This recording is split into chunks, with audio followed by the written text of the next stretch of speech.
Chapter 3, A Distant War. Chapter 3 starts at the farm. Yuri asks the caretaker if the kakadori bird is ready. The caretaker said that they were about to leave the stables. Yuri says that today will be a difficult day, and the caretaker asks if he is not happy about that certain thing that happened. Yuri says no because today will be the day that he will meet with the family head. Moments later we find Yuri and his mom Suzuya riding a kakadori bird. We can see Yuri and Suzuya having a conversation. Mom, are you fine? Yes, Yuri. You have become very skilled at riding. The rest of the birds behind us are behaving calmly. This is the second time ever that I rode without my father. We must be careful. We will be arriving at the Karakumo soon. Are you scared? It is overwhelming for me since this is the first time I am meeting the head of the family. And I was summoned to a meetup that marks the beginning of a war. It won't be an enjoyable conversation. I felt so relieved when my father refused to go to war. He is more interested in taking care of animals than going to war. But when there are letters from the head, his mood turns sour. It was what Yuri had realized, that this country was at war. The kingdom of Shalta is located inside a peninsula, and the kingdom of Kirihina is just right across it. Originally, both kingdoms are of the same origin called Shan. To differentiate each other, they call them Kirihina. The threat of war is rapidly approaching and poses a significant danger to the entire country. The war's impact is inevitable as it reaches the kingdom of Kirihina, which is situated at the heart of the peninsula. The Shan people are known for their cold resistance and have historically inhabited the northern part of the continent. Once upon a time, the great empire of Shantila, a vast nation, emerged in the northern part of the continent, ruled by queens for generations. But approximately 900 years ago, it was devastated in a conflict with another race known as the Kurans. The great empire broke into several smaller nations, but they eventually got invaded. Now the only remaining kingdoms are the Kingdom of Shantila and the Kingdom of Kirihina. Every time the Kirihina comes too close to the Kingdom of Shalta, the Shans will send reinforcements to its borders. The leader of the reinforcement is Luke's family, the Hao household. When the war broke out, Yuri's uncle, the head of the household, went to the front lines immediately. Yuri's father denied going to the war, but his position would not allow him to do so. He was forced to participate in the war meeting.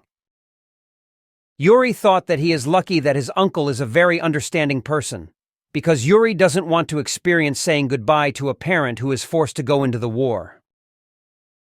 Suzuya suddenly spoke, which cut off Yuri's thoughts. We have arrived. It's the capital of the Hao family, Karakumo. We see a lively city full of people, a bustling market with traders and blacksmith interacting with their customers. Yuri looked around, and he saw that people are looking at them. He thought that the cause might be because of the kakadori bird they are riding, since this specific bird was bred for warfare, and it would be surprising to see a child and its mother riding such bird. They arrived at the gate of Hao family estate, and the guard shouted at them to state their business. Yuri got off the kakadori bird along with his mother and introduced himself. I am Luke Hao's heir, Yuri. I am here with my mother to attend the ceremony and bid farewell to the soldiers. The guard tries to remember who Luke was. Then a woman running towards them immediately says, Mrs. Suzuya, we have been awaiting for your arrival. Please come in. Yuri left the kakadori with the guards to put in the stables. Then he took a look around the area. He saw weapons and soldiers getting ready for the imminent war that is going to happen. Then they heard a voice calling out to Suzuya. Mrs. Suzuya, It was the family head, Lord Gook. welcome. Lord Gok, it has been a while since we have met. Don't be scared. You're my sister-in-law. How's Luke? Luke will be a little late since he is bringing the eagle offering here. I cannot accept a gift who leaves their wife with no experience to handle a warbird. Suzuya suddenly grabbed Yuri and changed the topic towards him. Actually, my son is the one who handled the bird. I see. This one's name is Yuri, right? Yes, sir. Suzuya's grip tightens, not letting Yuri go. He is good at handling warbirds? Yep, What about the king eagle? he is pretty good with them as well. I take pride in my son. He's skilled in reading, writing, and even playing the game of Tuki Shogi as well. Tokishogi as well? Tuki Shogi is a board game that exists in this world. It is similar to Chinese chess. This is unique because there are only a few ways to cross the river in the middle. Luke liked it so much that he forced Yuri to learn how to play, and within a month, Yuri was already better than him. There is still time before the ceremony. Let us have a match. Yuri in his thoughts. Hey, are you serious? Then Suzuya interrupted. But it would be impolite of us, Lord Gauk. Yuri celebrates in his thoughts. You tell him, mother. Lord Gook responded. Don't worry, Miss Suzuya. Let us have tea in private. All right, Yuri, let's go with Lord Gook and play a match. Later they arrived at the place where they will play the game of Tuki Shogi. Please place your shoes here. Ah, all right. Come, feel free to sit down. The quality of this board and pieces are good. I'm surprised you can tell. You won't find something like this anywhere else. Let's start now. I do not have much time. I'm not the type of person who thinks for a while. I will not take much of your time. We won't need an hourglass then. You can start. I will try my best. Moments later, Yuri, with a sour face and his head bowed down, which clearly shows that he was defeated. I have lost. It appears that I am still lacking in experience. You had a good strategy. Since it has ended so quickly, we can play another match. Yes, please, thank you. After a while, Yuri's face still sour, indicating that he lost again. I give up. It seems so. Yuri, analyzing the match in his thoughts. This strategy is unique. Maybe it was one that I didn't read about. This person is super strong. Lord Gauk suddenly swings a knife towards Yuri. Yuri, with a knife pointed at his face, asks, What is the meaning of this? Have I done anything impolite? You have guts. You'll make a fine knight. Do you want to be my son-in-law?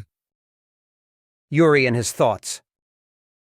Like the ritual of riding an eagle, are all the people in the Hao family crazy? Then he replied to Lord Gauk. I have no intention of marrying someone whom I don't know the face of. Lord Gook replied back. You have to reconsider. If you want to have glory with your skills, the ritual will be filled with adults, so it will be quite boring. In the meantime, you will go play with my daughter. Yuri was guided to the room of Lord Gook's daughter. Yuri knocked on the door, but nobody answered. He tried to peek inside the room and he saw her, Lord Gook's daughter. He went inside and tried to talk to her multiple times, but he was ignored. So he went closer and touched her cheek. Then the girl finally spoke. You're so rude. Do you have issues with your hearing? What? No, I don't. Then why didn't you reply? Are you angry because I interrupted your brainstorming? No, I'm too distracted to do anything. What are you thinking about? Even if I tell you, you won't understand the topic. Perhaps I won't understand if you don't tell me. That's right, but telling you is a waste of time. If you're having trouble with the answer, then why not try and see if I can help you? Do you think I'm joking? Will you leave after I explain it to you? Yuri's patience is wearing thin, then the girl said. Prime, I was wondering if there is an infinite amount of it. This made Yuri think. Prime. What is this? A word in Shan language where essence and number are combined. That's prime numbers. Then Yuri replied to the girl. You're talking about 2, 3, 5, right? What do you think about them? The girl suddenly slammed the desk and shouted. As I thought you don't understand. Get out. Get out now. Yuri replied. I understand it. This surprised the girl. N is a number that is greater than or equal to 2. N and N plus 1 do not have common divisors other than 1. It would be strange if there are more than 2 divisors. Thus, when we multiply n by n plus 1 and designate the result as m will have 2 or more prime numbers as factors. Moreover, prime numbers are inherently distinct from one another. And in the same way, when the number is multiplied by m and m plus 1, it has 3 or more prime numbers that are involved as factors. That's because it can continue infinitely. Prime numbers are infinite. Hence, prime numbers exist infinitely. Whoa, you're amazing. Did you find this information in a book? You can remember everything so well. It's simple and very easy to understand the theory. You might develop a new perspective. I am envious. My family doesn't really understand me, so they don't buy me books. That's a pity. It's such a waste that you're smart. Do you really think so? But if everyone is as smart as you, then I'll quickly become an underachiever. Not at all. You are great. Thanks. The girl reached out her hands and introduced herself. My name is Sham. Can I become your apprentice? My name is Yuri Hao. I think we're cousins.